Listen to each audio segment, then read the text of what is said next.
Welcome back, everyone. It's time for Trench Talk. I'm your host again, Flight of Icarus from metaltrenches.com. And as always, if you haven't already, please do subscribe to the channel and be sure to like. You can listen to this podcast on YouTube, BitChute, Castbox, and iTunes. So kind of whichever you choose to, but also the YouTube channel has tons of other content right now too. So whatever direction you go, you should probably check that out.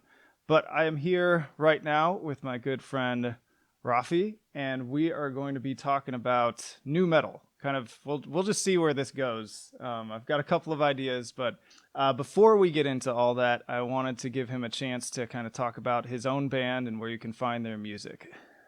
Hey, I'm Rafi. I'm from the band Gone Awry, and you can find us at goneawry.bandcamp.com, Spotify, pretty much wherever you can find, wherever you can stream music, we're there.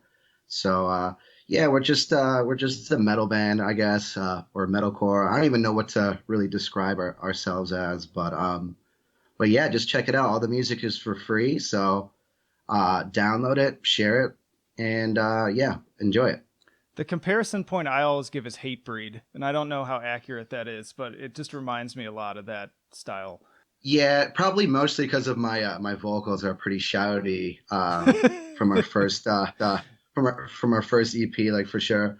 But yeah, the newer stuff, we're writing new stuff right now, and it's a really like interesting blend of just different sounds and stuff. There's hardcore, there's thrash, there's groove metal. So we're still really trying to nail down like a signature sound and stuff. We're still like a pretty young band, so but yeah, it's the new stuff is coming together, and yeah, hopefully that'll be out sometime next year. We're gearing up to play our first shows this year, so we're pretty much concentrating on nailing all the songs that we got, so we can finally go out there and start playing shows. So we're pretty excited for that. Cool. Yeah, I'm interested to hear the newer stuff then, based on what you're saying. Mhm. Um, but yeah, I mean, one of the reasons I picked you to be on here is that when I pick guests, like I'm less thinking about like who's going to be the band everybody necessarily wants to hear from, and more so like who do I think will generate an interesting conversation. Yeah, And we've known each other for a pretty long time. I was saying before we got started, like I was thinking about this and realizing that even though we haven't been like face to face that much in a while, we've known each right. other for 10 years. That's crazy. I know, isn't that weird to think about that? Like, Yeah. it's so weird. And so we met each other because I always love thinking about this too. So I was coming off of a really rough breakup with my high school sweetheart who I'd been with for 7 years, and moved out of the apartment that I'd shared with her and was starting grad school. And I moved into this little 1 bedroom apartment near the Loyola campus in Chicago, and didn't know anybody in that area. And again, being in kind of grad school, like there's less of sort of like the camaraderie and like making friends as you have in like a undergrad program. And so I just got in my head, I was like, I'm just gonna force myself to like introduce myself to everybody like in the building and just like crash house parties and just like try to start over again. And so Yeah. yeah, I met you and Lindsay just this is how I recall it. I came up to your apartment and knocked on your door, right? Um, Honestly, I can't remember exactly how it happened, but I could imagine that we were probably making a little too much noise, maybe having a party or something. So we our presence was known frequently in that building. So Well, to be yeah, I fair, can't I remember think I had exactly. my moments of noise complaints too that were going Oh, really? on. The funny thing is that in that building, the people that lived directly below us, Uh-huh, I I think there remember. was yeah, I think there's a lot of shady stuff maybe Oh happening yeah. down there. And so we just had pretty much an unspoken agreement like, we won't call the cops on you if you don't call the cops on us. So yeah, we were in that apartment for a while, and it used to be the party apartment. So Yeah, we got good we got times pretty there. yeah, we got pretty ridiculous there. So I remember yeah. lots of giant pizzas that couldn't fit through the doorway, and like the Yeah, we had morning a after still eating it, and way too much to drink, and that place was yeah, packed too.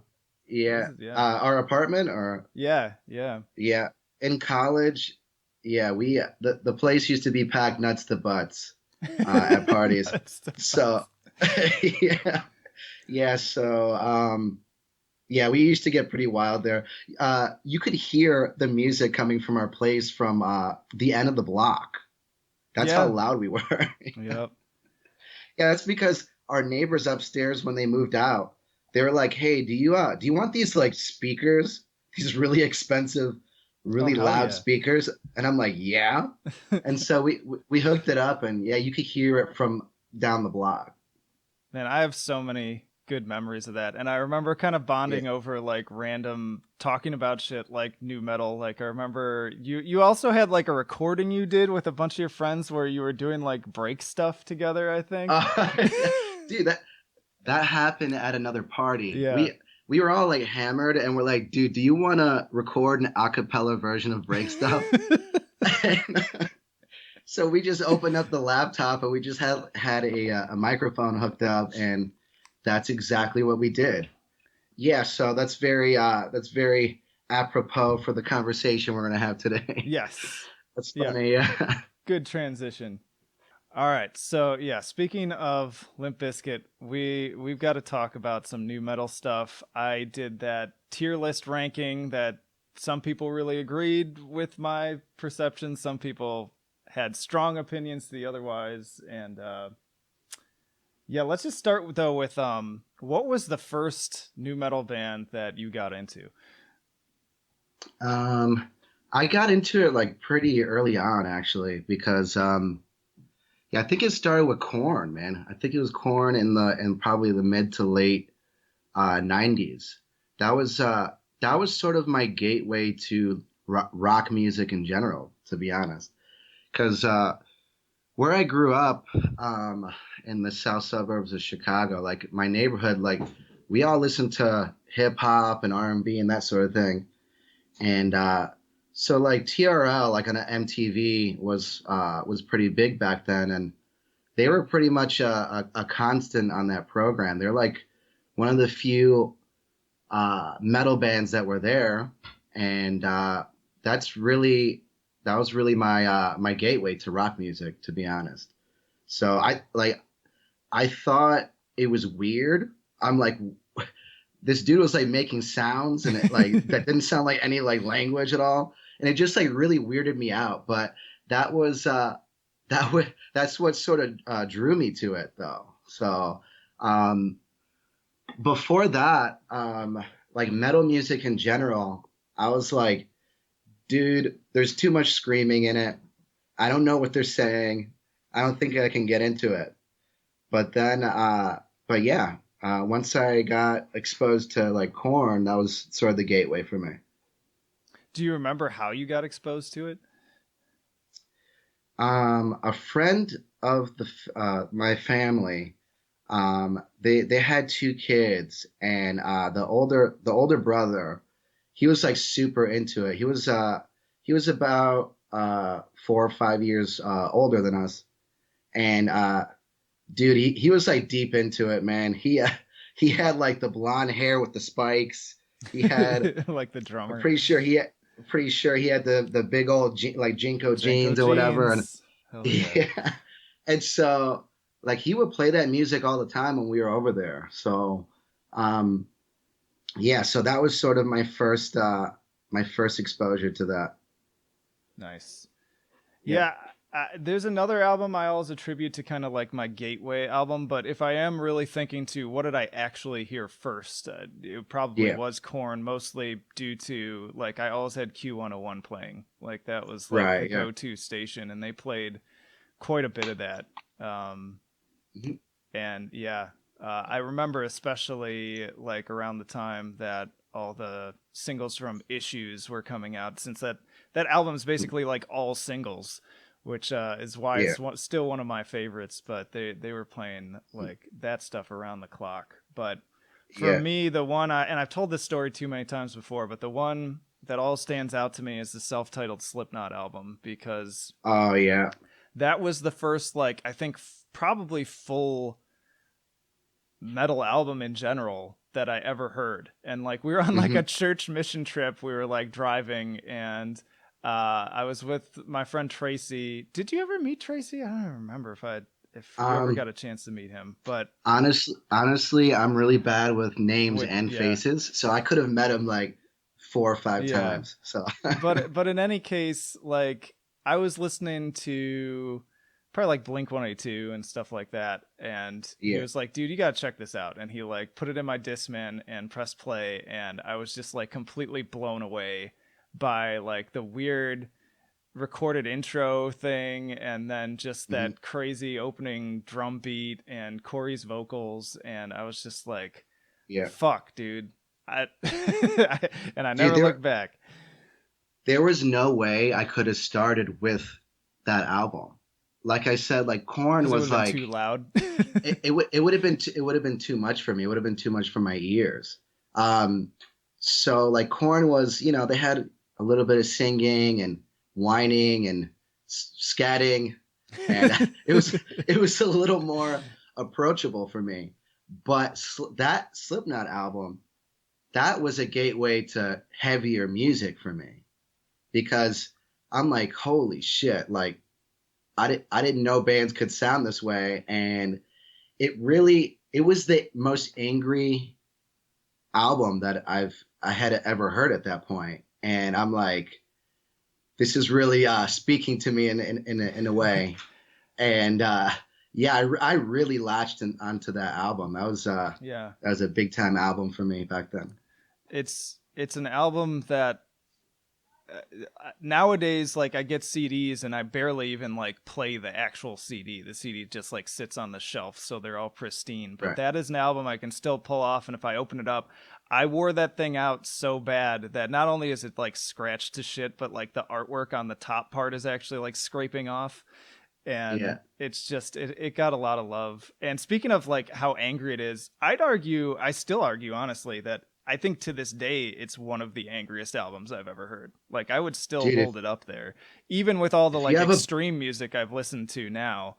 I don't think they yeah, match yeah. like the raw, just pure intensity of it. Yeah, I mean, I think to my understanding, all those guys were going through a lot of stuff. Well, they're always going through a lot of stuff, but that probably fed into how angry that album was. And Yeah. yeah, I completely agree, man. If you have a bad day at work, you could just like pop on that album, and then you know what, everything's okay for a little bit. So yeah, That was an interesting theme, I think, across new metal in general, though, is that it was very much yeah, like mood music. Like, whereas like death metal and melodic death metal and black metal, like, I feel like they were all very kind of tied to kind of like the music side of it in a strange way. Where, well, black metal yeah, yeah, is for a sure. whole other story too, but I feel like Right, right, new metal is just like pure, like, for better or worse, just feeling, and then the music right, just exactly. comes second sometimes to that. I don't know how to best Right. describe it. It was definitely speaking to some sort of primal thing, I think.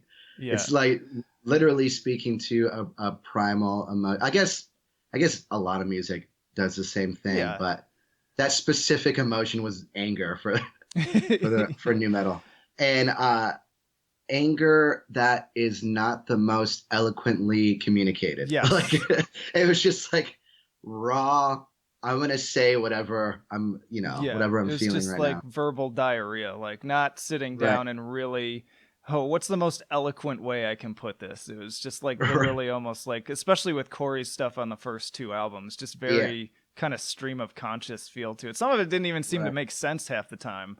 Like on Yeah. I like the lyrics to Eyeless, like, and some of those songs are Mhm. just like, the fuck does that even mean? Like, it gets me amped up, but if I stop and think about it, I'm like, what does Marlon Dude, so Brando have to do with anything? so back when that album came out, you couldn't go onto like Genius and then look up the lyrics and stuff. And I printed out the lyrics, and my parents found them, and they were so concerned about my well-being after reading those lyrics. Yeah, Oh, yeah, they sent me to church. It got pretty ugly after they found that. It was that's funny funny. because like I had always dealt with like anger issues when I was a kid, and my parents thought it was because of the music. They're like, the music is making him angry. And so for No, a other way time around, span, Chief. yeah, for a time span, they took the music away from me, and they realized, they're like, nope, he's just an angry kid. It didn't have anything to do with the music. Yeah, it did not change his mood at all. But Oh God. I mean, that's what drew me to heavy music in general. It's like a catharsis, you know. Yeah, Um, yeah. absolutely. I have a similar story too, in that like my parents didn't really care, but I do recall that I was at school, and sometimes when we had downtime in the computer lab, I would like print out lyrics. Right. Yeah. And I remember vividly, I printed out the lyrics to Mudvayne's "Dig," Oh yeah. and of course there's all that stuff, especially towards the end, about like committing suicide basically. And I printed it Right. out and I forgot to grab it, and I left it on the printer, and this teacher who I'd already had issues with, he Yeah. wasn't even my teacher, he was just like kind of a dick, and he found him and he like gave him to the school counselor, and like personally like took me over there and was like a huge asshole about it. But it was funny because I sat down with the counselor and she just like held out the paper to me. I was like, do you want these? Like, and I was just like, not really at this point. And she's like, you're fine, you can go back to class. She was just like, I don't have time for this bullshit. Like, I understand that like it's just music, it's whatever. um Right. Yeah. Well, around that time, like the uh, the political landscape, everyone was like really touchy with that sort of stuff because of Columbine and like stuff. Columbine, and the parents were super protective about like what their kids were listening to, because they thought it could potentially urge kids to do violent things. Yeah, But this was like yeah, peak blame violent music and violent video games era, for right, sure. right. Hmm. And it's So yeah, interesting to see some of that like trying to sort of circle around again. But I think yeah. it's like that generation is now the adults though, so we're all immediately like, no, we're not going to do this bullshit again. Let's just not. It's funny because you can't really be shocked by too much stuff anymore. Like people that used to, like Marilyn Manson, Mm. Eminem, like they were so shocking back then. And then if they were to do the same stuff like now, I feel like people, like it doesn't sell as much as it did back then. Like Yeah, people would barely you even know, notice, just because right? of The like, mo yeah. the mo like the group that I think scared parents the most, like in recent times, was Odd Future, like 4 or 5 years ago. Like even when I was watching their videos, I was Yeah, I like, could see what the that. fuck? Yeah. The fuck am I?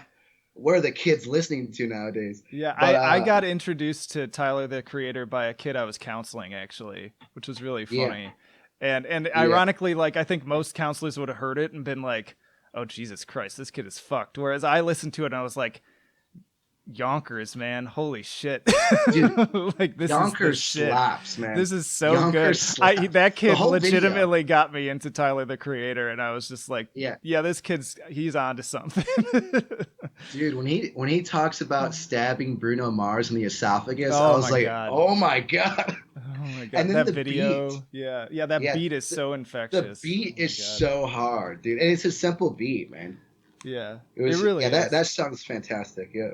It really is. But yeah, no, that's a good point. Like I think that is probably the last time I really heard ruckus around like a particular group like upsetting some, because you really don't like Right. hear it anymore. Like people don't Mhm. single out any particular name as like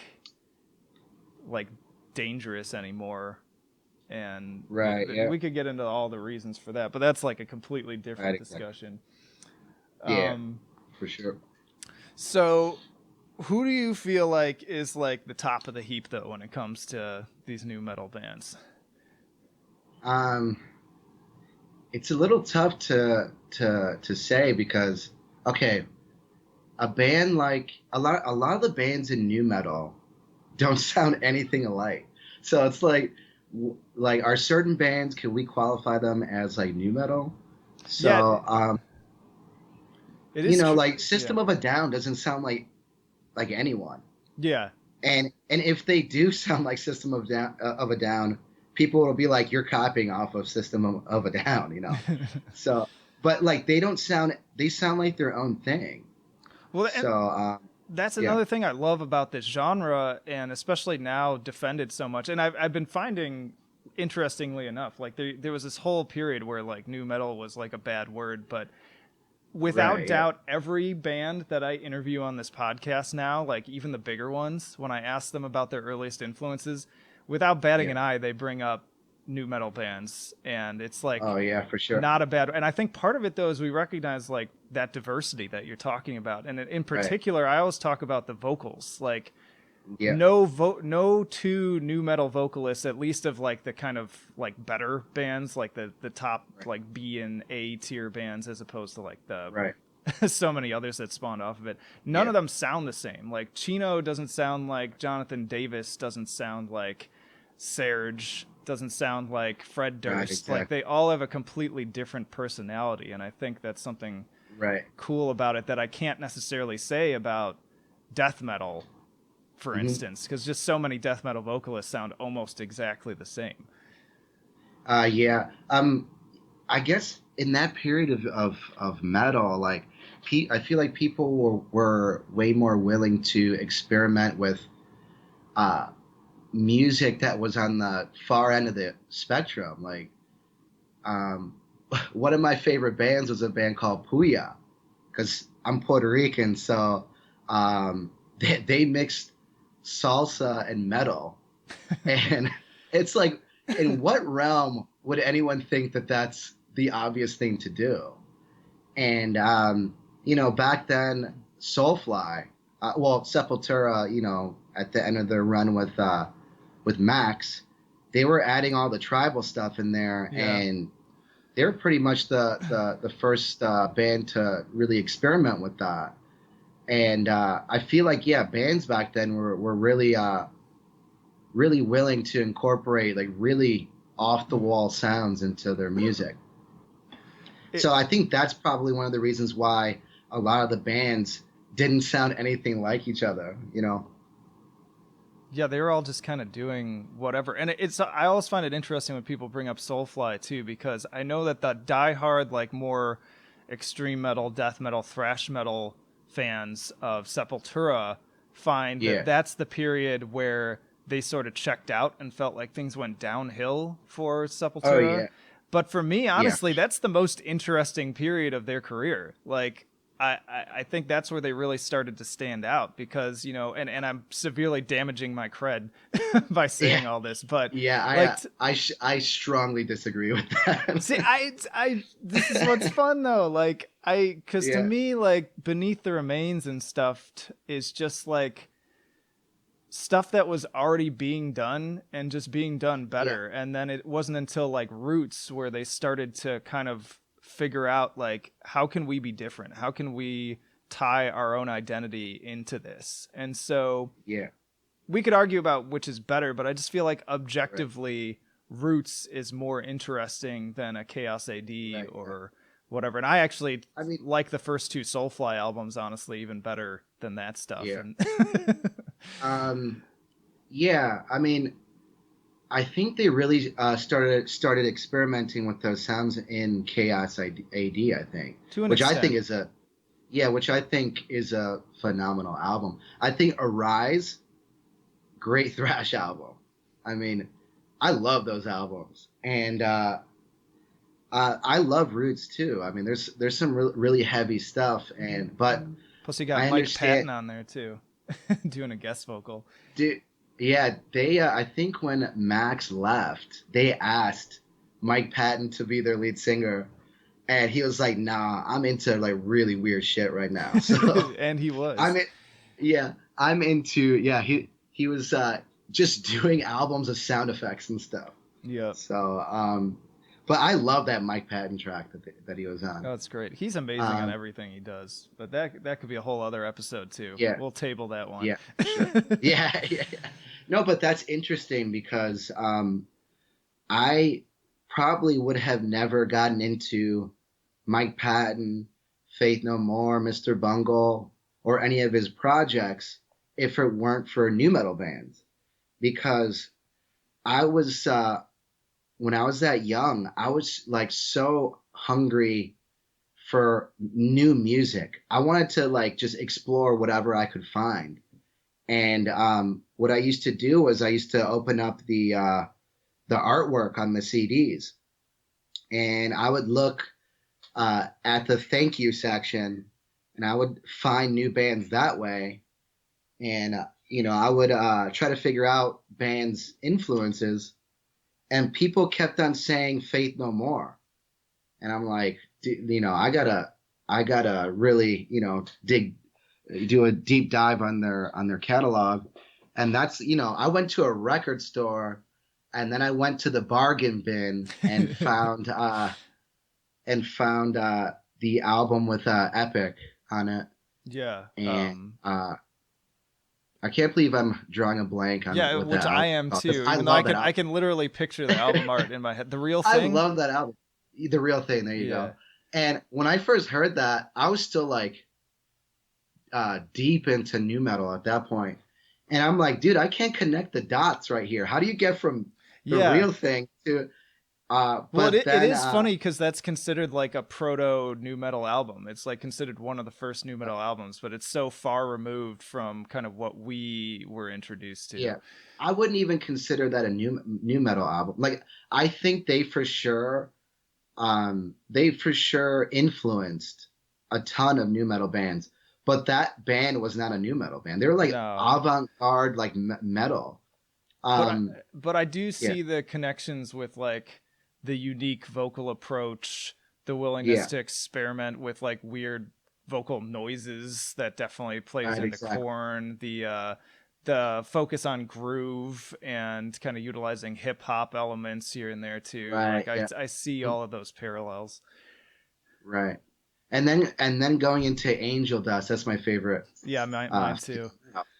Um, Jislobber, fucking great track. yeah, crack, crack Hitler, caffeine, great song. Yeah, Yeah, caffeine's great too. RV. It's like a weird like country like trailer park song. Yeah, they were like going into really weird territories, and I think uh, that super influenced new metal bands. And even before Mike Patton was even in the group, I mean, the Chuck Mosley version of the group, We Care a Lot, was highly influential for the bands that sort of were the originators of new metal because they influenced Korn a lot. They influenced like Seven Dust. They influenced a ton of bands in the new metal genre. But yeah, when I heard it for the first time, it was like I couldn't really connect the dots. But Yeah. uh, but once I listened to more bands and stuff, then it made a little more sense to me. So this brings me back to though the question, and I think it's a difficult one of like which new metal bands are ultimately the best though, and the way I Yeah, handled it on my tier list to try to make it sort of as objective as possible, although it's always subjective ultimately, was to try to right. really think about like the entire duration of their career and the consistency of quality throughout. And Yeah, because there are, we'll probably have to talk about individual albums at some point because I think that's right. easier. Because for sure, like LD50 is one of my all time favorite new metal albums from Mudvayne. Yeah, same here. Yeah. But I Um, wouldn't consider Mudvayne a top tier new metal band because right. that's really the only album of theirs that I really like.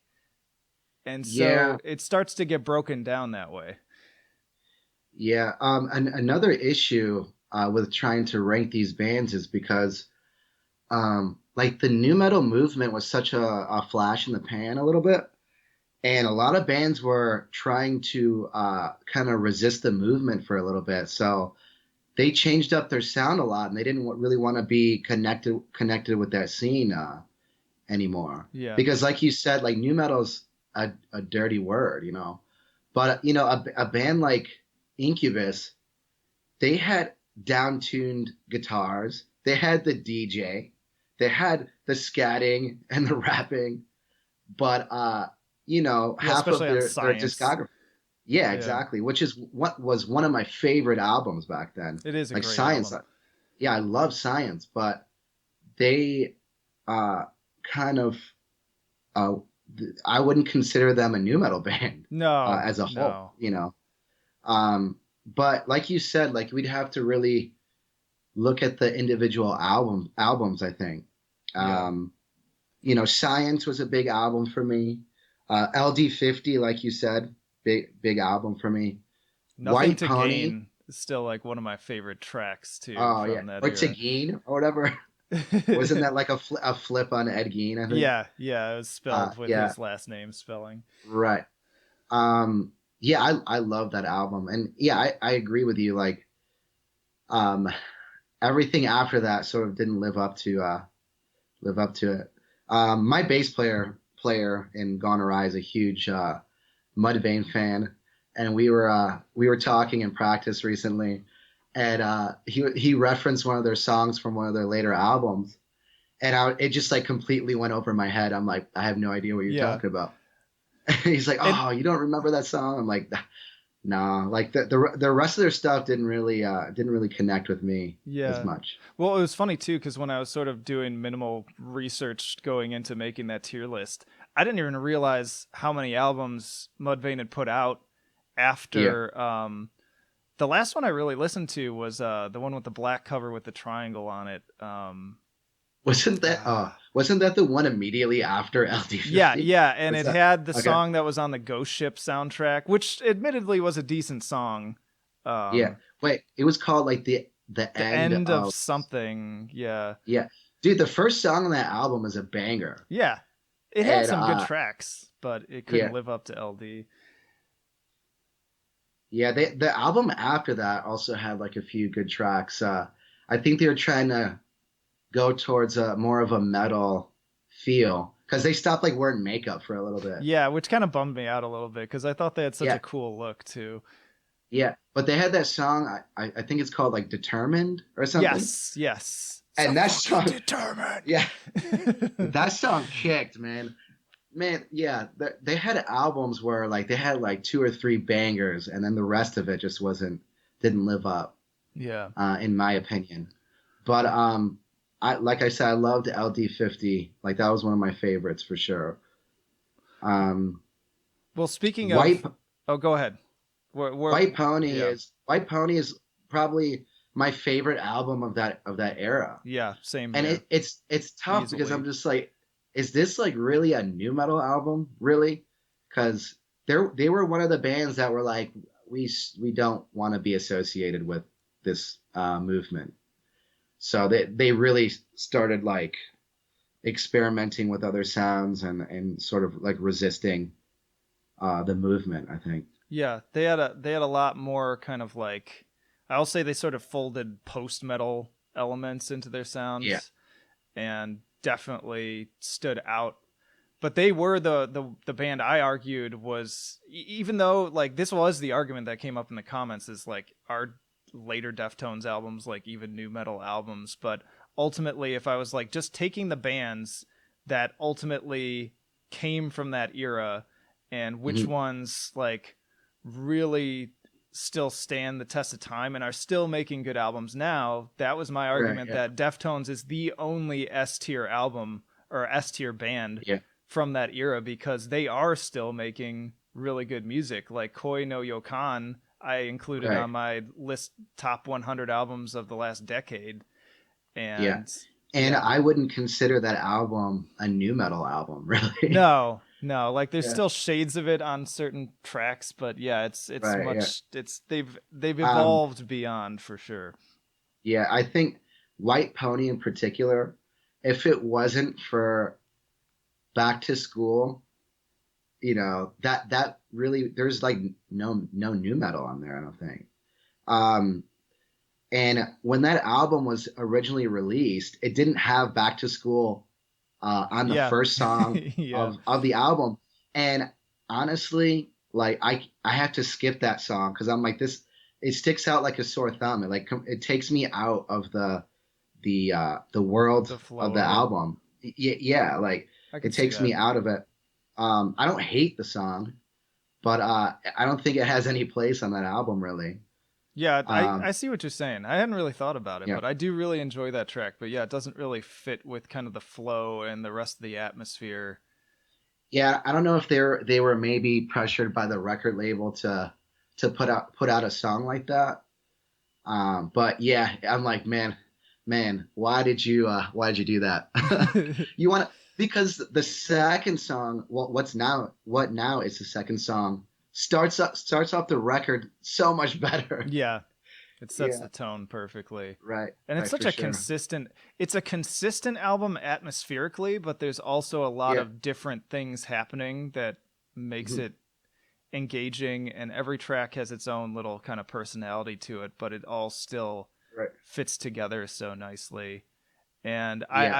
I'm getting chills like just now thinking about the that crazy guest vocal performance on Knife Party in particular. I spent so Oh, many hours listening to that track yeah, over and over again, just being yeah, totally like I don't even know how to like if someone listening hasn't heard the song Knife Party from Deftones, yeah, and that it's just chilling. Like it like chills you yeah. to the bone, and it goes back to what I was saying about this was all like very much mood music that Right, was coming from a very genuine place. right. Yeah, that section of the song, the bridge, where that woman is just like screaming in the Wailing, background. just Like, wailing, and then it hits that note where yeah, it's like, how does a human being even hit that register? yeah. And then when it goes back into the chorus, it's like, holy shit. Yeah, It definitely takes you on a ride for sure. Yeah, there's a lot of those moments on that album. I yeah, mean, it's packed with the them. yeah, the Maynard song, Yep, Passenger. Passenger. Oh my god, Holy shit, dude. Like that's their a voices phenomenal song. complement each other so well too, and just the Yeah, way that they orchestrated the back and forth between them, and then right. Maynard's chorus is just so raw. Right, It's yeah. so good. Yeah. So back when that album came out, I think it was the Back to School tour. Um, and it was with the Deftones, Incubus, and Taproot. I think that was the tour. When I was a kid, I wanted to go to that so bad, but of course my parents wouldn't let me go to it because I was too young. But that reminds me, like Taproot, I think were one of those bands that had one really good album, and then Yes. the rest of their discography was just not. It didn't live up to the first No, one. not I at think. all. Like I Gift. love, yeah, Gift Gift. is I'll so still good. listen to that now. Yeah, Yeah. I love it. I love that album. And that was Mhm. one of, I will say too, that was one of the first albums where it was like my underground album that was like mine, and not a whole lot of Yeah. people knew about it. And like it's funny Right. thinking about it now cuz like compared to what I listen to now, that's like radio music still, but Right. uh Yeah. it held a special place in my heart, and I was really let down when they came out with Poem, which I know a lot of people like that single, but I just Yeah. to me that was it. I was done. I was out. I'm not a huge fan of the lyrics of that song, but I think the music is pretty dope. But yeah, the lyrics just kind of take me out of it. And yeah, that album as a whole just didn't. I wanted to like it so much, and I just I Yeah, just didn't. same. I couldn't Like I couldn't get tried to into it. force myself to like it. Yeah, but yeah, they're one of those bands that that was one of my favorite new metal albums, but I wouldn't put them on the tiered list very high at Yeah, the all because band of that. itself. Yeah. You're right. Yeah. Uh-huh. I mean, if they did like an anniversary tour of that, I'll totally go to that. Oh, Yeah, totally. I'll be in the front row Oh, I would screaming love every it. word to the. I Yeah. I am happy to say I did get to see them live performing all those songs. It was like right before the next album came out, and he even did a stage dive from the balcony, and that was my first time like seeing shit like that. And so like again, this is like a totally, if nobody's listened to Taproot, they're so like inoffensive compared to like most of the music I talk about, but that was Yeah. like so hard for me back then. Yeah, it wasn't like Knocked Loose. No, yeah. I went to, dude. So this is a little off topic, but so around Chicago open air over the summer, got rained out, a portion of it, I guess, and so Code Orange, I guess, set up a show at the Metro, and it started at midnight, and it was Code Orange, Knocked Loose, Harm's Way, Oh my and Vane. god. That's a And I'm recipe for like, fucking I'm destruction right like, there. I'm like, somebody call a fucking ambulance I because know, someone's gonna die at the seriously. show. And it started at midnight, man. And the only reason I knew about it is because I was seeing Zeal and Ardor, Oh, that's and right. I'm so yeah, mad that I and didn't get to go to that too, because I was gonna yeah, go. dude, they played at Chop Shop, and I that was the like fourth time I've seen them, I think. And there was only like there was only maybe like 50 people at the show. It was like a super intimate show, That's intimate show. crazy. And then like at the end, the lead singer's like, if you're not doing anything after this, the hardcore show of the century is happening after this. And I'm That's like, awesome. what? It And really so is too. That yeah, lineup, like, and so yeah, I looked at my buddy. I'm like, I don't care how tired you are right now. We gotta go to this show. And so you couldn't buy tickets. You had to pay at the door. You couldn't buy tickets online. wow. And so we waited for so long. When we finally got in, we missed most of Vane's set. Ah, But Knocked Loose, what you said about the balcony, this is what made me think of it. I was on the balcony because, dude, I love hardcore music. I love Knocked Loose. I love Code Orange. Different Shade of Blue is a fucking sick album Yeah, last year that's a too.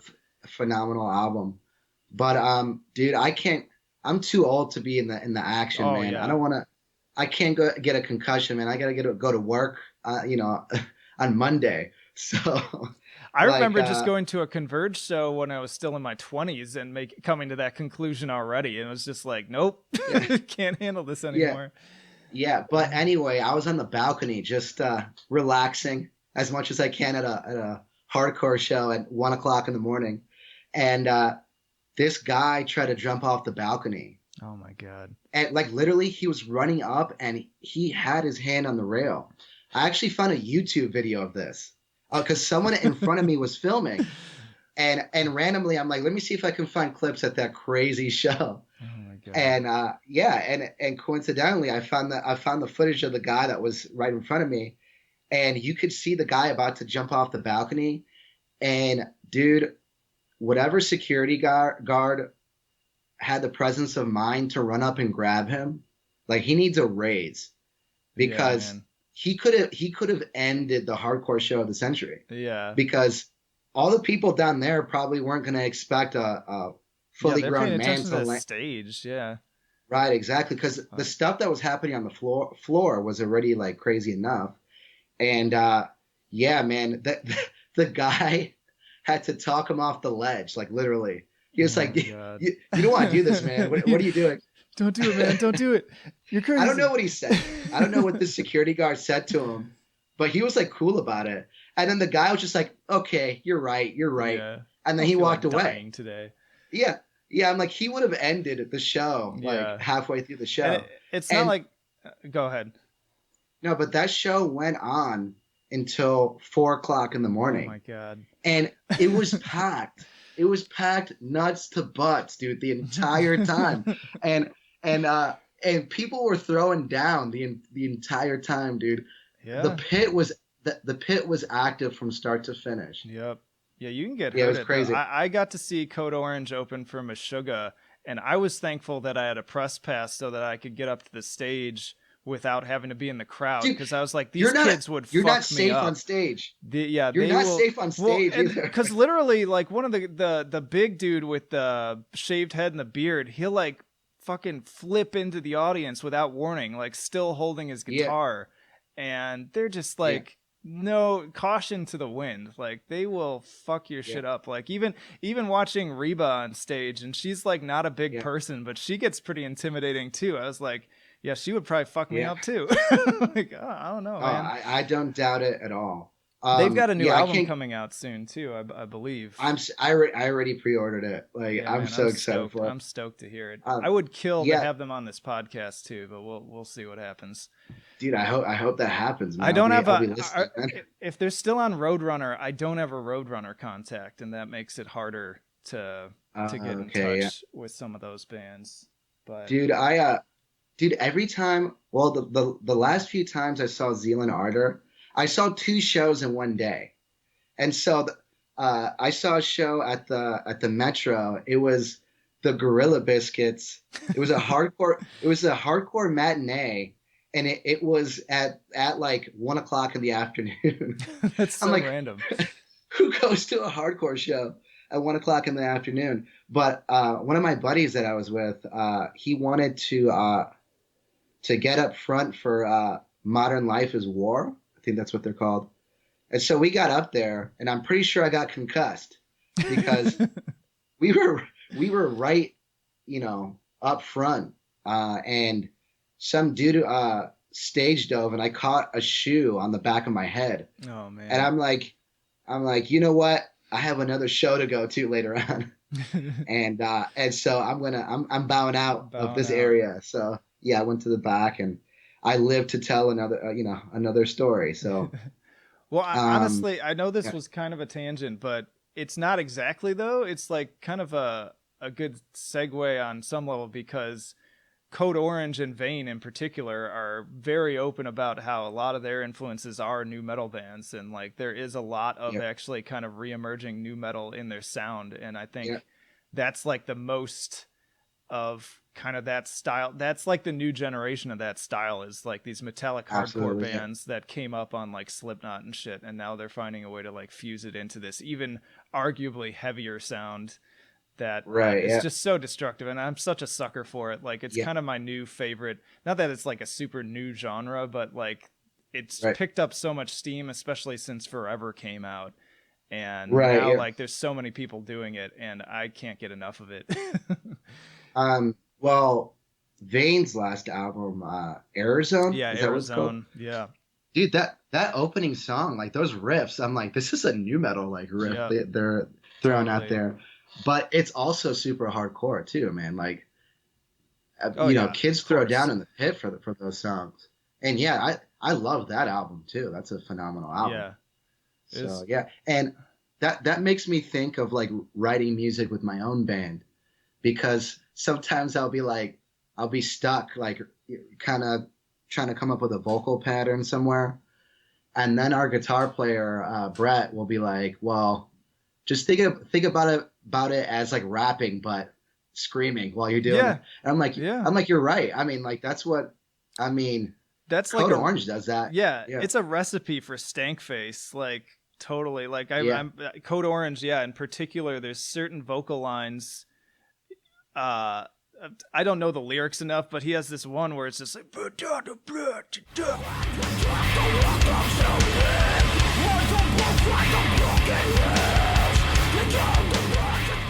Like I can Yeah, just feel man. my adrenaline racing when he does it. Yeah, for sure. Yeah, I love that stuff. And then like when they're doing it live, he's just like yelling at the crowd during it too, and I'm like, yeah, this is dope, man. It's If I so good. Yeah, I would mosh if I was still like into that. But like, yeah, those parts are devastating, man. I don't know how he gets the energy to do that, because he's like drumming at the Yeah, same time, and man. And that isn't I'm like, easy. Like I did some the little time I did having my own band was as a vocalist drummer. And it is not easy to coordinate those two things at the same time. And I was a shitty drummer, so if it was hard for me, then like when you're doing something a little bit more, technical, then it's going to get, exponentially more difficult. And it's Right, yeah. tiring too. You just run out of breath because drumming's definitely like pretty physical as it is. Dude, especially with that like rap screaming style of vocal. Like I'm like, dude, how do you have enough breath to do both of those? Yeah. Because yeah, there a few of our my band's songs have a few like rap scream parts too, and yeah, even doing that by myself, I'm just like, I need a break, man. Like it's too many Need a words, breather. man. Well, it's funny. I say that because a few of our songs, like I didn't write the vocals to the songs. Our guitar player Brett, very early on in the project, it was just our guitar player and our drummer, and they recorded like all the music by themselves, and they put together this really awesome EP, and then pretty much asked the rest of us to join. And so a few of the songs that are on our EP, Two Dimensional Identity, they're actually two old songs that we redid. And so I'm doing his rap, like scream parts, and I'm like, dude, props to you because like it's tough to do that, man. It is. It's tough to scream really hard and then do the rap portion of it. So yeah, I wish I was as good of a vocalist as he is, but Well, I that guess they're gonna have to live with me because they asked me to be a part of the band. So well that brings me yeah, back to the credit that needs to be paid, and I feel like is starting to be paid to the new metal yeah, genre because it was seen as kind of this like dumb, just like you're wearing your Adidas pants and right, it's like all yeah, image, but especially I think in the vocal department there was a yeah, lot of really impressive stuff happening there that people weren't giving enough credit to right, from yeah, going back to System of a Down again. Like yeah, there's some dude. crazy vocal stuff happening there. Even Cold Chamber, the dude's like Yeah. screaming very fast in a really you know really strange voice. Yeah. Yeah, Um, Loco. yeah, Yeah, like you try to attempt it and like it takes and it's funny now too because like there are bands that are picking up steam on the basis of that. Like what just came to mind as you were talking about that is like people love Archspire, and yeah, I don't know if you've heard Archspire, but it's like totally built on a foundation of that same idea of like just growling really fast, but it's yeah. now in like a death metal register. So Right. like That reminds me yeah, of Whitechapel. They have that song. I think it's called Culturalist or something. yeah, And the dude is like rapping in a death metal vocal, and it got me so amped, man. That yeah. song. That's one of my favorite songs by them. People Yeah. are just they're embracing it now, and I think it's really cool, and I think it's partially responsible for some of the more innovative groups that have been coming out. Like even I just today put out as we're recording this, I put out my video review for the Poppy album, and Yeah. there's like there's tons of that on there. There's like Marilyn Manson influence on there, there's some Slipknot influence on there, but then it's also tied in with weird like a little bit of everything, J-pop, kind of radio pop music, whatever, and Right. people are just like I think people are getting more and more hungry for things that sound different, which I think is the coolest thing Right. because I'm just so sick of like everyone sounding exactly the same. Like Right. it's super I boring. think I think that new metal as a whole, I think it's easy to rap. Oh, that's my bad. Scratch that from the podcast. um, but new metal as a whole is easy to rag on, like for sure. Like justifiably, there's a lot of like cringy things Oh yeah. about it. We didn't even talk about But Limp Bizkit. right, right. I can't believe we haven't talked about them yet. But yeah, but it definitely added more tools to the toolbox, though. Like, the rap screaming, the down-tuned guitars, like the ridiculously down-tuned Yeah. guitars. A lot of the seven There's string stuff too. yeah, yeah. There's bits and pieces that yeah, modern bands today, like they use those, and I don't know if those parts would be as prevalent if it wasn't for these new metal bands. Yeah. So yeah. But where would you rank Limp Bizkit on your tiered thing? Actually, I can't remember. th- Did you rank them? I yeah, can't I did. remember. I did. So this was another point of contention because again, I was trying to come at it relatively objectively, and another aspect I included in my rankings was kind of how influential were they on the genre as a whole. Yeah. And when it comes to that, like Limp Bizkit gets a ton of extra points because absolutely they were like a driving force of it for better or worse. And Right. so Yeah. I want to say I can't remember now because it was a while ago that I recorded that, but I want to say I even like put them at like a B maybe. Now, Yeah. in terms of when I'm picking up new metal albums that I want to listen to, they're pretty close to the bottom of the list. Like that's not something Yeah. I'm regularly coming back to. But again, I'm ranking bands as a whole on a kind of different scale than that. hmm Yeah. There's not a lot of Limp Bizkit stuff that I would ever like go back to, but I I do mean, love break stuff though. Faith. Well, yeah. If you're like if you're hammered and you're literally breaking stuff, then yeah, that's I love it when I'm they're, driving too because it makes me laugh, yeah. but then I also like get into it too. You can't not sing along to that song. It's so infectious. Yeah. I think that might have been the beginning of the downfall of the genre, really. Probably. Yeah, because it was like the most meat-headed, Oh, like. totally. So, I mean, that song in particular, and then the next album, that's when they like went off the deep end, really. Were you talking about like hot dog flavored water? That one. Yeah, chocolate starfish Yeah. and the hot dog flavored water. Yeah, I remember when that album came out and everyone was eating it up, Everyone had it. and Everyone I knew yeah, everyone owned had. it. Well, yeah, because it sold like a million records in the first week. Oh But my god. so I got the album and I'm like, oh my god, this is bad. Like this is really bad. And people were just like, dude, this is the best thing in the world. I'm like, dude, no one should say the F word like 72 times in a song. Like, dude, it's not clever at all, you know? So, yeah, and so like they just went off the deep end at that point. I think the But other. No, go ahead. no, but like some of their older stuff, like I love their cover of Faith. Mm-hmm. I mean, I thought it was well done.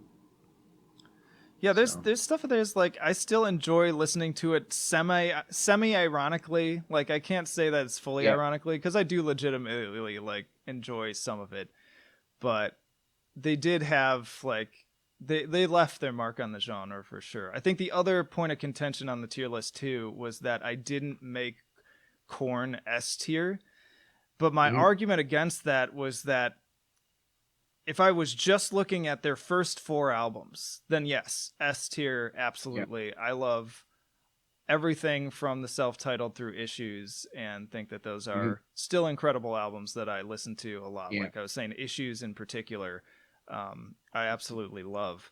But then from that point on, they were still a band that were great at making singles and staying relevant in that way. Like pretty much every album from then on had like an amazing single that I hmm ended up putting on a playlist. But as right, albums, they just couldn't live up to it. Now, I will say this most recent one, The Nothing, I listened to it and was pretty damn impressed with how good it hmm is as a whole album. And that's the first time I've really felt that way basically since Issues came out. Like I know some people even throw Untouchables in there, but I just was never a big fan of that yeah. one either.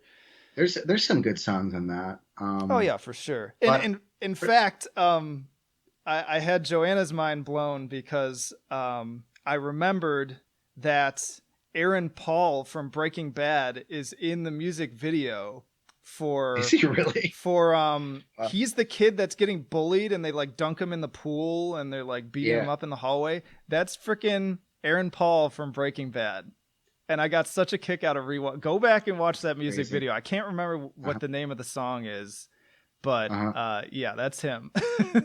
Yeah, dude. By that point, I think of Korn, because like, what year did that album come out? Untouchables. Untouchables. Was that like, yeah, was that like 2003 or I want to 2004 around actually. there. It was like right at the end of high school, so I think it was 2004 or 2005, somewhere in Yeah, there. because by then, like, new metal was already like almost dead to me Yeah, oh yeah, it because had kind of run its there course at that point. there is like so many pivotal albums that like geared me towards like metalcore and like heavier music Yeah, that by that time like yeah, I wasn't metalcore had really taken over at that point. yeah I wasn't 2002. looking. No, it was 2002. I was Oh wrong. really? Yeah, yeah, Yeah, yeah. But that was pretty much the beginning of the end around that time, I think. yeah. Well, because then you um had like yeah, Killswitch Engage and As I Lay Dying, and like all these other right, bands yeah, were kind of like taking over, and that was yeah, the new thing. yeah. I remember in my old band, which was pretty much a new metal band, and then we got like much heavier. But um, I remember when Alive or Just Breathing came out, like we listened to it at the practice spot, and we all looked at each other like, "We're doing this wrong. Like we're like this is we got to change our sound because because that album was like pretty groundbreaking for us, you know." So yeah, that was like the death of new metal for me for sure. Um, yeah. I'm trying to think of what other. I mean, I guess another one that I went back and forth with was again System of a Down, because Hmm. they're one of the more, I would say, kind of innovative and across the board talented groups of the bunch, I would put it. Uh-huh. And at the same time, there's only two albums of theirs that I really like listening to over and over again. Yeah. And I they don't even love have that many albums to begin with either. I love System of a Down, and I also know a ton of people who hate System of a Down. I don't understand how you could Like hate System of a Down. That just seems so I think it's crazy to because me. of the vocals, but I mean I like the vocals too. I mean, That's the no one sounds like defining. Surge. No, nobody. I don't think it's one of the defining aspects. I think they kind of added a bunch of the Armenian like sounds in it Yeah. in their music, and also like their stop and go riffs that Oh, so weren't like good. they weren't very complicated, but they were heavy as fuck, dude. Like you have to find the nearest pit when you hear some of Oh those yeah. songs, Well, you and know? especially on the self-title, even though I my entry point was Toxicity, but then I went back and Yeah, the self-title is actually my favorite because there are so many yeah, awesome moments of kind of more technical guitar riffing, like on Soil, and then you've got that yeah, great classic moment too of the "Why did you take them away from us, you motherfucker?" like, and yeah, then the yeah. interlude from uh oh damn it, what's the name of that song? Sugar, with Mhm. the I sit in my desolate room. That No lights, just so no good. music. Yeah, that was my entry point for System of a Down. Actually, was that one. The And then I self-title. remember seeing was it Spiders? Yeah, They another great performed song. that on a late night talk show, and I saw it, Probably and like I was Conan like, O'Brien or something. I feel like yeah, he was the only one. He also had Slipknot on when their yeah. He had him self-title a few. came out. Yeah, That's so the cool. Slipknots, Conan's such classic, a cool dude. I love Conan. Anyways. classic, classic Conan bit where it was the Slipknots. Do you remember that? Yeah, they're always slipping on nuts. I don't remember that. You don't remember Oh that, man. No, I dude? don't. After this, Google it. It was I'll have to literally I'll have to like look at it. I almost don't want to ruin it for you. So yeah, Oh man. just look it up later and let me know what you think of it later. Yeah. I'm Um. I'm looking at my tier list now again, and I encourage people to watch it because I do like talk through each album. But so I had Deftones at S, I had System of a Down, Korn, and Slipknot at A, Mhm. and then at B I had Chevelle, which arguably Chevelle. I go back and forth even considering them a new metal band. There's elements Yeah. there, but I don't even Hmm. know. But I do like. I think that they had a couple of pretty solid records that I enjoyed. I have Yeah. Soulfly on there. Limp Uh-huh. Bizkit was at B. I have Linkin Park on there, which I'm kind of second guessing now because honestly, Hybrid Theory's the only album I love from them, but I think I did give them extra points for again kind of Yeah. their mark on the genre and longevity. Um, Yeah. Rest in peace, Chester, of course. Yeah, for sure. Um, I felt genuinely sad when that happened because Yeah, I mean that Hybrid Theory album, obviously it's one of the best selling it was albums of kind all of a time. game changer too for what it Yeah. was. It was definitely among the safer albums for kids Oh, to of listen to course. back then. Um, but I mean, you can't deny how influential it was. And I mean, whatever you want to say about them, I mean, they spoke to like kids when that Yeah, came out. So a lot of people really connected with it. And yeah, man, that made me sad for a lot of yeah. people after that happened. Yeah. So And for a lot of yeah. different reasons too, because I work with, Mhm. suicide a lot and it's such a hot topic Right. of everything we're working with. So it's always a bummer. And Mhm. also like anytime a big high profile celebrity like that commits suicide, I end up talking about it at work too, because I know Mhm. that the kids we work with, if they're fans of the band, that can potentially influence kind of where their mindset is going. Like, oh well, if he can Right. do Yeah. it and he's so successful, then maybe I'm going to think about this some more. So Right. And I think their music was probably geared towards people who suffer from similar yeah, things too. And that's another reason why I found new metal in particular like cathartic was it was like an outlet for whatever feelings I was feeling when I was yeah. a kid, when I was like Well, 13, 14 years old. and the other thing that's cool about Linkin Park is not only does it like appeal to a younger demographic, which ultimately Mhm. like is bringing more people into the fold, but it like Right. nicely navigates that medium where it's safe enough to go on the radio, so you get more Mhm. people to check it out, and then it really does sort of act as a gateway. I get in arguments with like Right. elitists all the time who like shit on Mhm. fans of particular bands. I'll Mhm. do it jokingly sometimes, but like ultimately, my opinion is that anything that brings people in and acts as that gateway is a good thing, Right. even if I don't like it. Like another example I give is like I've met a lot of young people who really love Five Finger Death Punch. I cannot Yeah. stand Five Finger Death Punch, but I still think that like hey, this could be for them what that Slipknot album was for me, and what ultimately led me Yeah. now to listening to all the crazy, like intense and talented underground stuff. Like I wouldn't listen Yeah. to Imperial Triumphant now if it weren't Mhm. for the self-titled Slipknot album. It just wouldn't have happened. Right. So Yeah, for sure. hey, That reminds me, I went to the Disrupt Festival over the summer, which had like a bunch of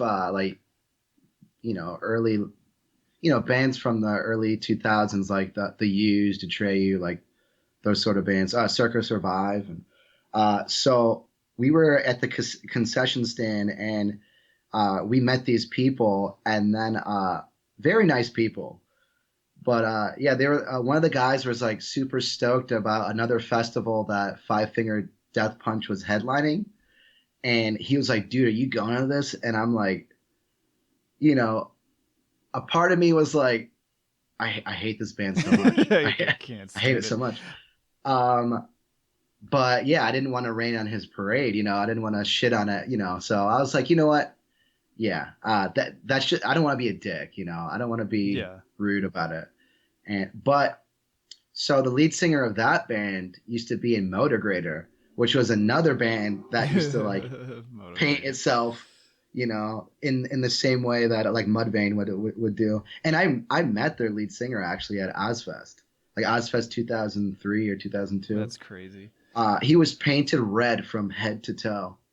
He was also like 2'3". I'm not a very tall guy, and hey, I was like, dude, you are short, man. It is funny meeting some of these people in person, and they seem so larger than life on the music videos, and then they're like 5 foot. Even on stage, it's like, especially when they're just like yelling their ass off and they're like intimidating, and you're like, holy shit, this dude Yeah, must be like 6'5", 250 pounds. And then you meet him, I'm like, dude, you're like 4'11", and you're yeah. painted red. Yeah. You're like red from head. You just got. I shook your hand. You got red on me. Yeah, but Motograder, they had one album that had a few good ones on it, but not much more after that. Yeah, I don't. Was Motograder even? Yeah, Moto. No, was Motograder on this list? Like, I picked up a pre. I think it was a pre-made template. No, Motograder wasn't on there. Mushroom Head was on there, Yeah, and Power Man 5000 was on there, but yeah. Motograder was not on there. I don't think Motograder had enough releases to really justify being on the list How at many all. albums did they have? I don't remember. They even included though. They included Cold on here, which to me is kind of a deep cut.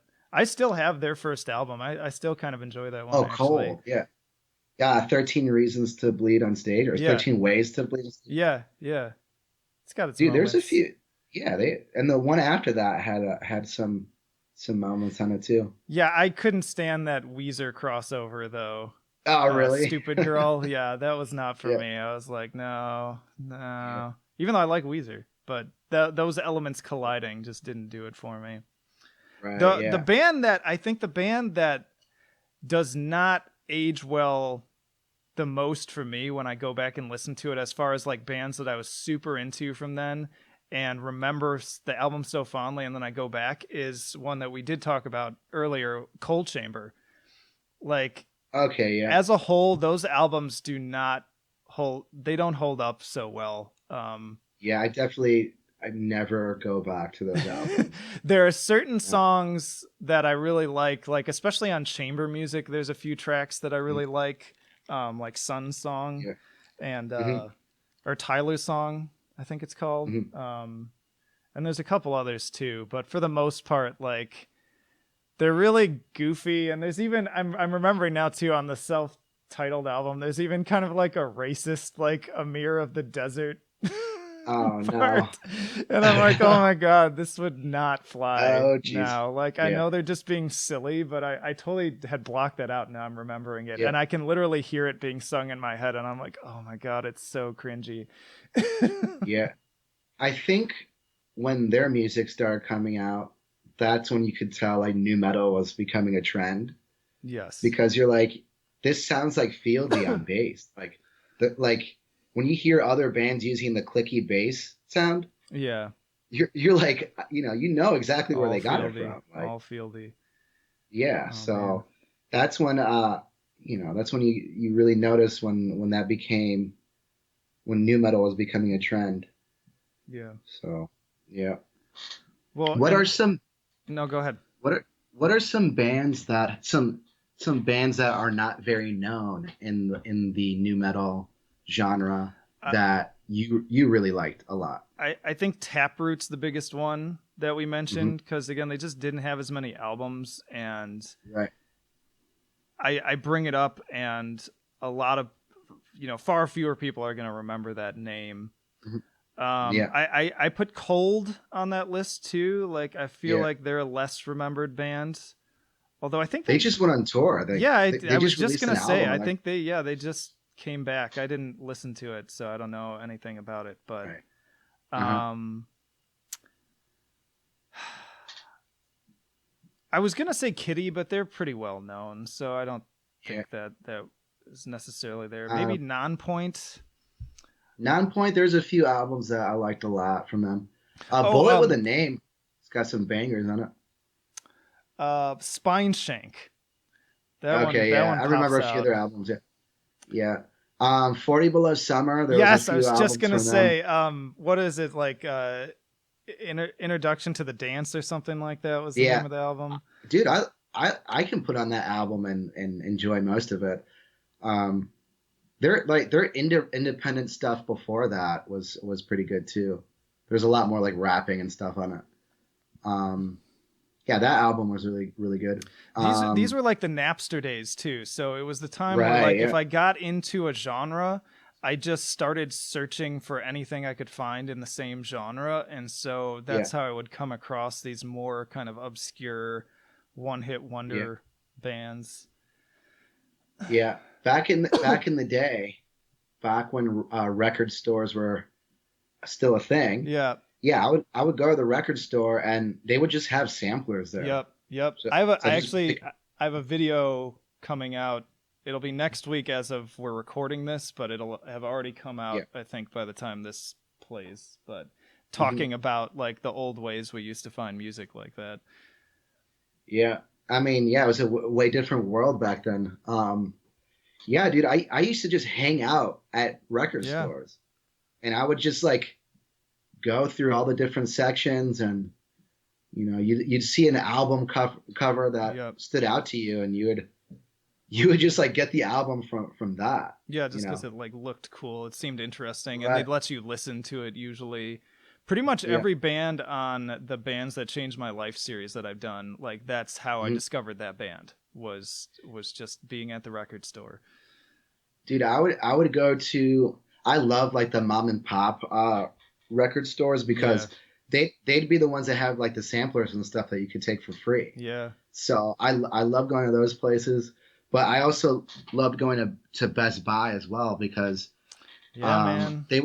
they would always have deals on the albums that for the week that the album Yeah, came out. yeah, So, dude, I would get albums. I didn't know the band at all, and I'm like, dude, $5? yeah, Yeah, exactly. I'll I buy it. remember I Yeah, picked up End of the Heartache from Killswitch Engage for $7, yeah, and I was like, how can you say hmm no to that? Like, hell yeah. And yeah, and they did that pretty much to the very end. Like I even think I think the last album I was even able to find at Best hmm Buy was Dillinger Escape Plan's final album, Dissociation. And I think that was like okay, yeah, $7 too. And so now I'm sad though, because I remember like even just living out here, the first couple of years I was here, they still had a CD shelf.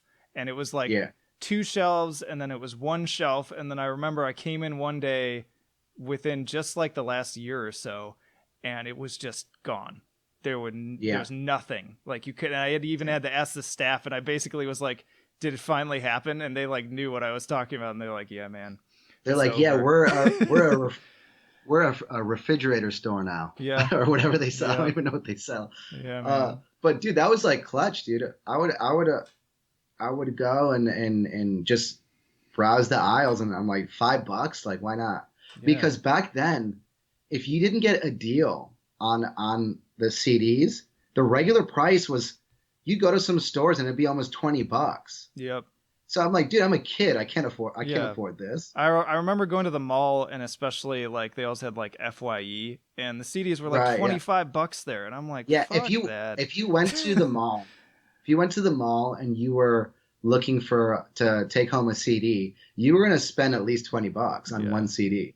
So if you go to Best Buy and they're selling it for $7, like Yeah. that's clutch. I I can buy multiple CDs now Yeah, with 20 I bucks. I would do that and try to catch the newer stuff immediately. Like I even remember like once I had my driver's license, I would like drive Mhm. out like the night it came out. I remember driving out to Best Buy the night that the first Devil Driver album came out because I wanted to Yeah. like get it right away. But then I'd also hit up the music recyclery and Mhm. try to get like used copies of the older stuff so that I could just throw Right. down Yeah. like $3 or $4 on those. Right. Yeah. But at the mom and pop record stores, so I liked it because of the samplers, but they had a bunch of used stuff too. So it's like, okay, two Yeah. bucks for an album, why not? Well, and there's still Uh, some cool places like that out here in Portland and then also in Chicago. Whenever I visit there, I like to hit up Reckless Records dude, because they that they place is the shit. dude, I didn't know that Reckless Records is on Belmont now. I don't know if they moved their like flagship. There's like three locations. Yeah, but I was in the area and I was killing time. I think this was on a record store release day or whatever it's called, Oh yeah, yeah. record store day. Record store day, yeah. And I went to Groove and High. I love that place in Chicago because there's this old dude there, and the guy knows everything about music. He knows everything. Like I went there and I bought a salsa album from like the '70s, and he's And he like, knew all "Oh about man." it. Yeah, he was like, dude, I had an opportunity to see him live a few years back. I'm really kicking myself because I didn't get to see him. I'm like, what? I'm like, dude, I remember like years ago, and I was talking to you about Dead to Fall. like Oh my God, the yeah. hardcore, the metalcore band. And I'm like, dude, you knew everything about Dead to Fall, and now years later, and we're talking about salsa music. I love Like, that. what the? Yeah, but dude, uh, if any of your listeners are out there in Chicago and you haven't been there, go there and just like have a conversation with this guy because, yeah, I would you'll love be to do that. surprised. I'll have to Yeah, get him on the podcast. yeah, you should, man. You should for sure. Dude, I would But like, totally do that. I was looking for a My Chemical Romance record for my girlfriend, and they didn't have it. And then so I looked on my phone, and yeah, it showed that Reckless Records was down the street. Yeah, man. I'm like, no, man, this has to be a mistake. And so I got in there, and I'm like, holy shit. And I wasn't there for any particular I looked for the My Chemical Romance album, and it was sold out everywhere pretty much. Yeah. So yeah, I was just like browsing the aisles and stuff, and I bought like four albums, Yeah, four man, vinyl that records. place is dangerous, man. I'll blow like 50 to $100 in there, but I'll walk out with a stack of Yeah, stuff. I I remember I went in I there once and I was like super behind on like Dimmu Borgir albums, and yeah, I walked out of there with like almost the entire discography for like I don't know, like $20. And some of yeah, them were like special edition packaging too. yeah, dude, that's an idea for when you're in Chicago next time. We should hit up Reckless Records, and we'll do like a what's in the bag, Hell because yeah, man. dude, I never go in there. I've got a mobile unit now too for recording shit, so Yeah, I would love to do that. we, yeah, I never go in there like looking for something. Well, okay, the last time I was actually looking for something was the new Killswitch album, Which is sick. Atonement. So Yeah, sick. yeah, very good album. And so they had the record there, but then I bought like three other records. So yeah, Yeah, I found Harm's Way Rust for like $15 brand new that's on awesome. vinyl. So I'm like, yeah, I gotta do this.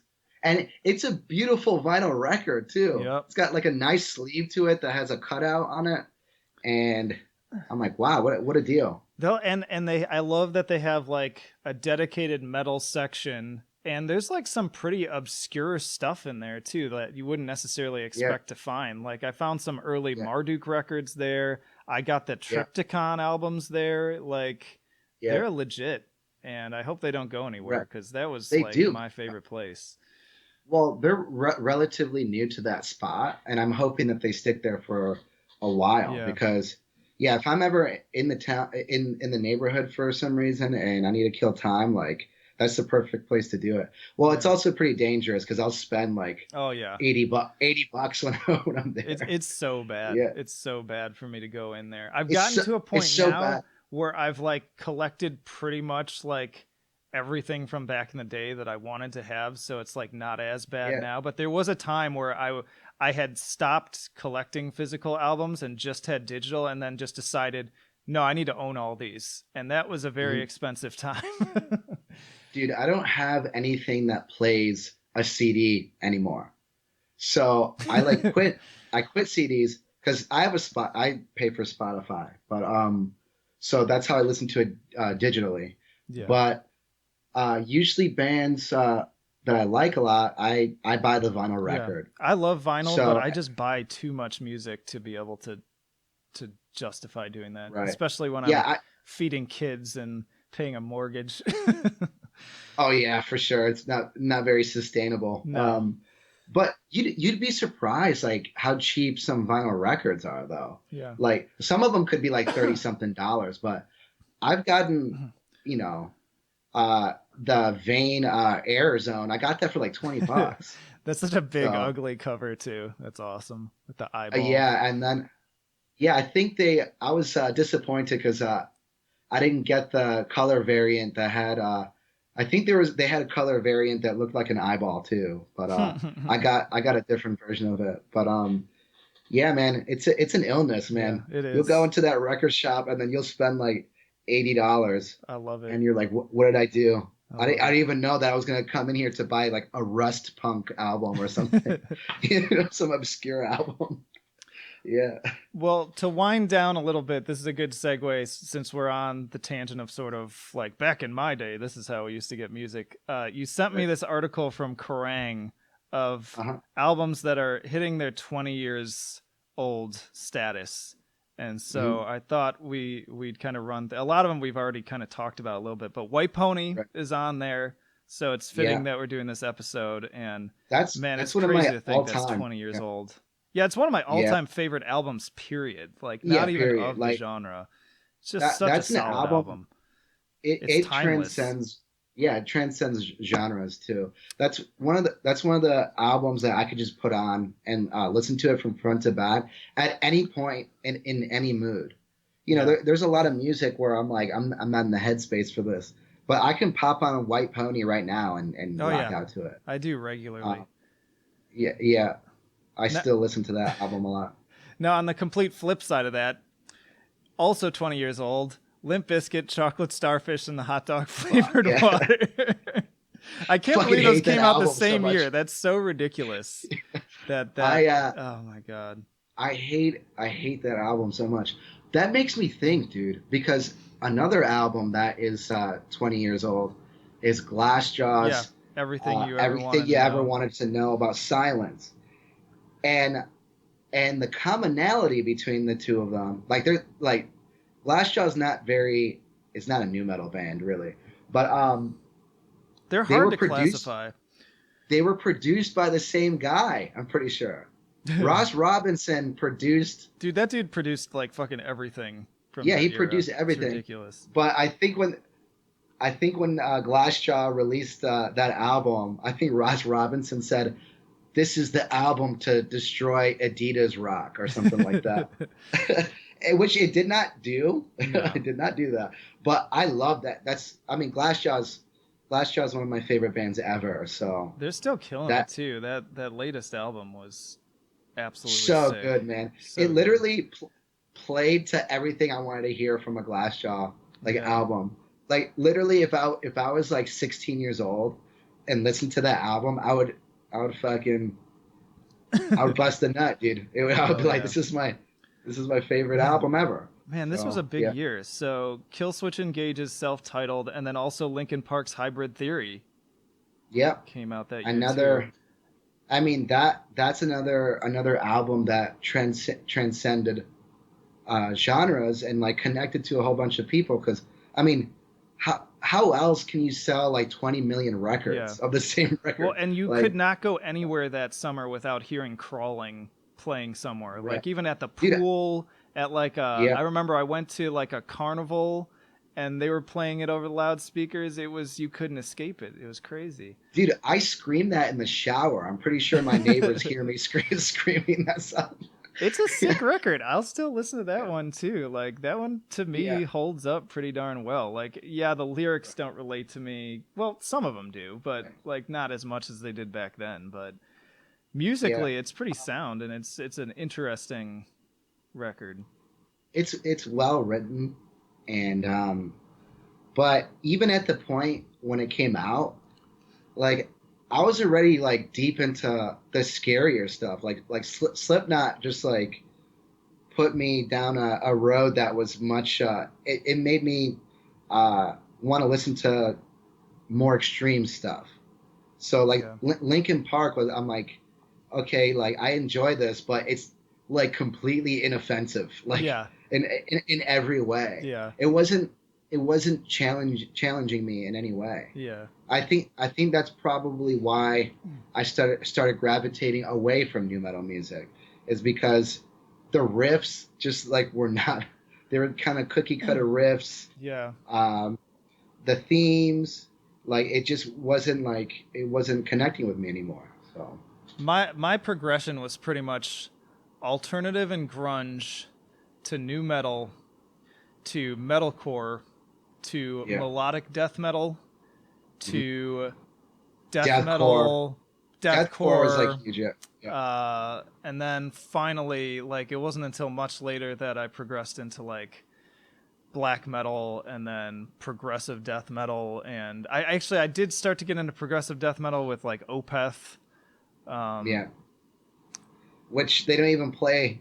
They don't even play that And a style of lot of music that, anymore. here's another cool like connecting thread through this too, is that I would get into say like Slipknot, and then I would get Mhm. so into them that I'd be like, I want the magazines, like I want to hear interviews from these bands and stuff. So then I'd get like the like metal magazine subscription to Yeah. check out Slipknot because maybe they're on the cover, and then I'd page through it and I'd find out about Meshuggah, I'd find out about Mhm. Opeth, I'd find out about Soilwork and In Flames, Yeah. and so it Uh-huh. just like you infinitely branched out from there. So again, like to people who like shit talk people who listen to those more like inoffensive kind of lame Yeah. metal bands, so to speak, that's Yeah. a couple years from now they're going to be listening to some crazy shit, and they're going to have Right. to Yeah. thank that other band for that. Another band that's on Yeah. this list too, Marilyn Manson for Holywood, which we didn't Is really that talk about Manson. is he new metal I don't or? know. Like he's like he I love occupies that Hollywood. strange territory of like kind of the same territory as sort of Nine Inch Nails, where it's sort of like industrial alternative mixed with metal elements. There are new metal elements in there. Um, that whole time gets fuzzy too, because like Tool is not a new metal band, but I feel like they get still thrown into that same group for me, just Right. because Yeah. that was another core group I was listening to at that same time. I So think. some of I it's just think. weird associations. Yeah. I think Marilyn Manson. I wouldn't consider him new metal, but his fans We're dress the new metal same way fans, that. yeah. Yeah. Yeah. His fans dress the same way as like people who listen to new Oh, metal. for So sure. I think there's a lot of crossover. Like. Oh, oh! I Yeah. just remembered another semi-obscure new metal group that I was super into. Dope. Dope. Do you Yeah. remember My. Dope? Yeah, my bass player is a huge fan of Dope, their records, and their lead singer is the new lead singer of Static X. So, which we didn't talk about them either. Yes, and they are on my tier list. I put them at B, I think. I love Static X. At Dude, least yeah, their rest in peace, first. man.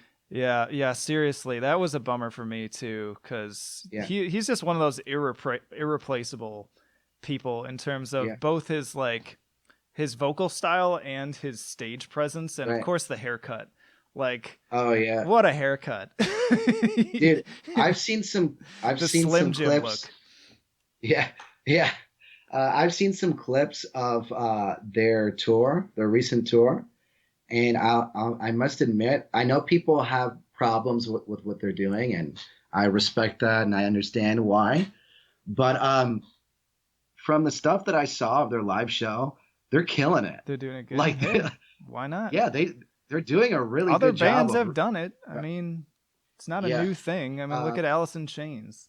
Like, yeah, you know. um, yeah. I mean, the other people in the band, they're members of the band too. Like, they have every Yeah. right to continue the band, how they see fit. I always thought they Um, were such a funny looking group too, because you've got this super like new metal looking singer who's got the crazy haircut. But then they've got a bass player who looks like he's like Mario.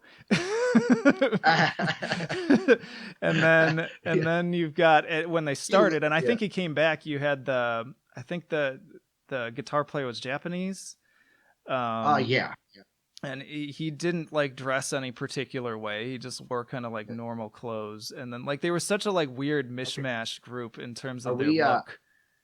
are we purposely omitting the Trip guy Oh that god. got That got busted for because he being with had the underage girls. Yeah. if He I'm was not also in Dope, mistaken. I think. Yeah, The he first was. album, I Um, think. he was, if I'm not mistaken, I think he had his own brand of those big pants I with the think you're right. all the I think you're chains and right. stuff. I think they sold those at Hot Topic. Well, it was funny too because my friend and I, Paul, we were really into like kind of the new metal look for sure, and so Yeah, we had the Jenko jeans and we were doing the like weird haircuts and stuff. And he yeah. was actually, I remember, a talking point for us regularly of how cool we thought he looked. And Oh then that my whole God. thing came out, and I was like, ugh. Dude, I tried to hide any picture that exists of me Oh from my back gosh. then. Yeah, it was, yeah. Your socks do not need to go all the way up to your knees. I'm not sure why that was a thing. Yep. The tube Yeah, socks with shorts and the shell top yeah. shoes and or the Jenko jeans, and then also the necklace. You always had to have Yeah, like the the hot topic fashion was so, necklace. that reminds me, there was some sort of like music competition on MTV back in the early 2000s. And I think there was like local bands competing, and there was this one like new metal style band. I think it was like during their spring break like thing. And there's like celebrity like guest judges and stuff. Mm-hmm. And this like supermodel critiqued the lead singer, I think, because his socks weren't high enough. He was wearing like the ankle socks, That's and she's amazing. like, because I think that was like a category of like what they were being judged on was like their look, and she's like, why did you wear the ankle socks? Like you should wear those socks that go all the way up. And what a terrible look that Oh my was. gosh. Or Yeah. amazing look, depending on how you look Or at it. amazing. It'll come back around, man. Oh, Everything's everything. Yeah, cyclical, so everything does. everything will come back. I But remember I Jenko mean, tried to make a comeback, and I don't think it panned out. But I remember it seeing didn't. like ads for them or something. But I don't think anything came of it. I'll have to look into it. I Well, definitely haven't been seeing kids wearing them. So well, their price points weren't very competitive. I mean, I no. think they were charging a lot for like I don't know if it was like near $100 for a pair of jeans. I understand because there's so much material. So That's a lot like of denim. I yeah, that's a Oh. lot of denim. So I understand, but it's like, dude, I'm not dropping $100 on a. Yeah, no. Well, I'm also not wearing a pair of Jinkos in 2020. So No, no. I yeah, would for fun though. All right, man. But listen, yeah, I could talk about this for hours and hours, yeah, for sure. but it's almost 5 here, and I got to get out of here. So we should wind down. So any closing thoughts? Not really. I mean, we like you said, we could talk about this for numerous We'll episodes. have to So do this again. Like we could easily do a yeah, part for sure. two, and again we could probably do a whole episode on Mike Patton too. Oh Um, my goodness. Yeah. Yeah, next time we'll narrow it down a little bit and yeah, yeah, it'll we'll be focus in fun. on something. But I was just curious to kind of see where this one went. But I had a great time, and I hope Yeah, listeners for sure. enjoy it too. And be sure to Yeah. check out Rafi's band Gone Awry as well. You can find them on Bandcamp and pretty much at social media anywhere Mhm. else. Mhm. Spotify. GoneAwry. And I'll Mhm. put a link to the Bandcamp in the description. Thank you very much. We appreciate it. Yeah, man. And it's just good to talk to you too, because we haven't talked Yeah, this for sure. long in Yeah, a long time. So yeah, for yeah. sure. Like we can literally talk for hours and hours. Just going back real quick, just to tie it up. Um, so when we first met, it was really cool because I didn't have any friends that listened to the music that I listened to. And I think that's probably why we connected so much. Like I had all this stuff that I wanted to talk to people about, and I had no one to talk to. So yeah, no one Really? listened to that type of music. I Yeah, so never that's knew that. probably yeah, I'm getting a dude. little None of tear my in my eye. Chicago That's friends, so sweet. none of my Chicago friends, Bromance. my friends that I met in college, none of them listened to that my style of music. So yeah, I mean, Yeah, that's probably yeah, I didn't know a probably why ton we of could talk people for either. hours. Yeah. Yeah, man, for sure. And definitely like nowadays, I mean, I have plenty of people online obviously through what I'm doing with the site and everything, but face to face like Yeah. in my 30s working in counseling, like people walk into my office and I'm like blasting this intense music and they just like give me funny looks and they think it's funny and that's like one of my quirks, but like none of them can like sit down and talk to me about any of these bands.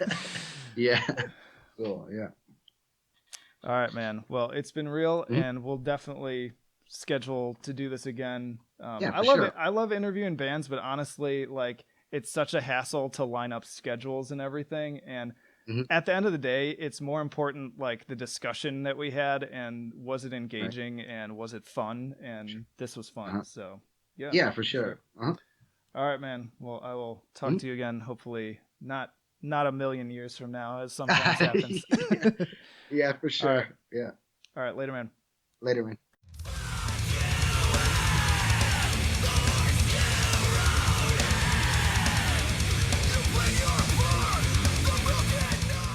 And that'll do it for another episode of Trench Talk. Hope you enjoyed that one as much as I did. As always, if you haven't already, then please do subscribe, share, spread the word. Look in the description. You can find links to all of our social media, the mailing list, and also our Patreon and Subscribe Star. If you want to donate even just $1 a month, makes a huge difference. But that'll do it for now. Flight of Icarus, signing off. I will see you in the trenches.